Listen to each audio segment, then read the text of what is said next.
Yesterday, several Ethiopian American groups demonstrated outside of the State Department. They are asking for the Obama administration to press the Ethiopian government to open an independent probe into the killing of opposition demonstrators in Oromia. Does the U.S. believe there should be an independent investigation into this violence? Here's what I can tell you about that. That we remain obviously deeply concerned about the situation in Oromia, particularly following the recent widespread protests, many of which escalated into violent clashes between security forces and protesters. The government's heavy-handed response resulted in the death of numerous protesters and the arrests of many others, including journalists and political party leaders.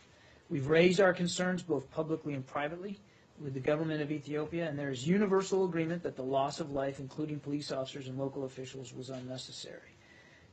The Deputy Assistant Secretary, Linda Thomas-Greenfield, Assistant Secretary for Democracy, Human Rights, and Labor, Tom Malinowski's their visit to Addis Ababa at the end of January as part of a U.S. delegation to the African Union Summit and meetings with Ethiopian government leaders and members of the Oromo community.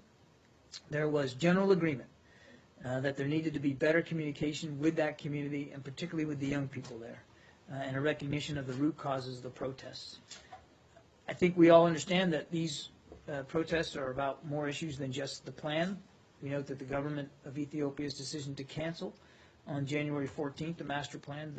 This was an important first step. This is an important first step. So we're concerned by the continuing stifling of independent voices there in Ethiopia, and the arrests. They have a chilling effect on the much needed public consultations to resolve legitimate political grievances there. We reaffirm our call on the Ethiopian government to refrain from silencing dissent and to protect the constitutionally enshrined rights of all citizens, including the right to gather peacefully, to write, to speak freely, as voices of a diverse nation. Okay? Yeah.